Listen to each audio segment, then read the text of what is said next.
Indy Mogul. This week on Indie News, a comparison of cheap lighting options, how to make a hoverboard video, a flying cameraman, evil seagulls stealing your camera, and I look at several of the new cameras announced this week, including the new Panasonic GH3. Hey Indie Mogulers, Griffin here. We all know how important lighting is for video, and many of you have built my DIY video light and put it to good use in your productions. But if you're curious what other cheap options exist, Kevin Good offers a great comparison on this week's weapons of mass production.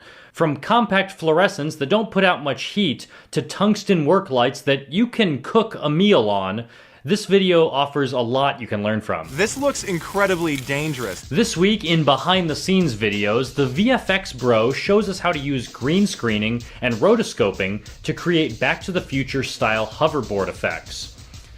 If you're like me, you watch a shot like this and think, okay, must be a Steadicam operator. Oh wait, no, it's a crane. Turns out it's both. Camera guy Job Schultz is attached on the fly to a crane rig to achieve this incredible continuous shot. Tiny action cameras like the GoPro are handy, but beware curious seagulls which can carry them away. Apparently, this happens more often than you'd think. Here's another video documenting the same problem. Speaking of the GoPro, 2 weeks ago I told you about Sony's new Action Cam, their competitor to the GoPro. And since then, Sony has gone on a non-stop camera announcement binge with the A99, a full-frame DSLR that's about $700 cheaper than the Canon 5D Mark III. It also features mic and headphone jacks, but unlike the 5D, it can shoot 1080p at 60 frames per second. Full-frame sensors, meaning they're nice and big, the same size as 35mm film, are also in the VG900 camcorder and the RX1 with a fixed 35mm lens. With smaller APS-C sensors, there's also the new VG30 camcorder and NEX5R. All 5 new Sony cameras offer 1080p video at 60 frames per second. So why did Sony announce all these new cameras at the same time? This week is the start of Photokina, a German camera exhibition that only comes along every 2 years. It's also the start of the holiday shopping season, so Sony's not alone. Nikon and Canon this week announced brand new rival full-frame cameras, the Nikon D600 and the Canon 6D, each selling for $2,100 for the body only. And neither one, unlike the Sony A99, has 1080p recording at 60 frames per second, but they each have Wi-Fi. The Canon 6D has built-in Wi-Fi, and the Nikon D600 has an optional Wi-Fi adapter. But the product I'm really excited about was announced this morning, the GH3.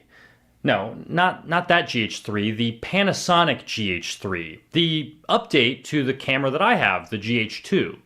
I've really enjoyed this camera and all of its video features. I especially love that it shares my initials. That's really important. I'm trying to figure out if I should upgrade from my GH2 to the GH3, so let's break down the differences. Right now, the Panasonic GH2 body sells for $700, and that price may drop when the GH3 becomes available. The new GH3 body will sell for $1,300, almost double. The size of the sensor hasn't changed, still a little bit smaller than the Canon T4i, but Panasonic claims it's a newly developed sensor with wide dynamic range and a stronger image processor. The GH2 was a big step up from the GH1 in terms of image quality, so I believe Panasonic when they say the GH3 will be a nice improvement. The GH2 records video at data rates up to 24 megabits per second, but many filmmakers hacked their GH2s to record higher quality video, up to 176 megabits per second. With the GH3, Panasonic offers 72 megabit video, with a new codec that does away with the temporal compression that's standard in AVC HD video. Although I wouldn't always need higher bitrate video, it's nice to have the option. Clearly, Panasonic has listened to filmmaker requests because the GH3 also offers 1080p video at 60 frames per second. Instead of a remote/microphone port, the GH3 has a dedicated mic jack and a new headphone jack, so I could finally monitor audio in camera. They've also added time coding to make multicam synchronization easier. The new magnesium alloy body is weatherproof, and the new OLED display is still 3 inches, but fits 30% more resolution. And of course, the hot trend in cameras this year is Wi-Fi, so the GH3 can wirelessly transfer images, and I could use my smartphone to monitor and control the GH3 remotely. I think that's really cool, and I'm glad so many cameras are getting Wi-Fi capability. So let me know in the comments what you think about all these new cameras hitting the market, and if you think I really should upgrade to the Panasonic GH3. I think I will, only because I could keep my Panasonic GH2. I often need 2 cameras, and I could sell my Panasonic TM700 camcorder, which has been the only camera I have that shoots 60 frames at 1080p.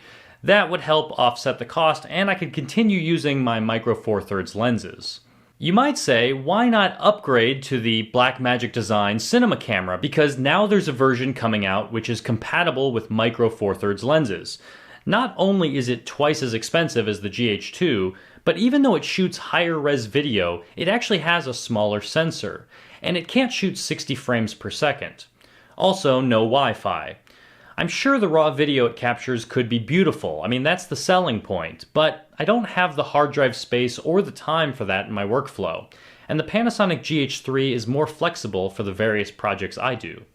But we have a lot of great cameras to choose from these days, and they're not that far off from what the pros are using.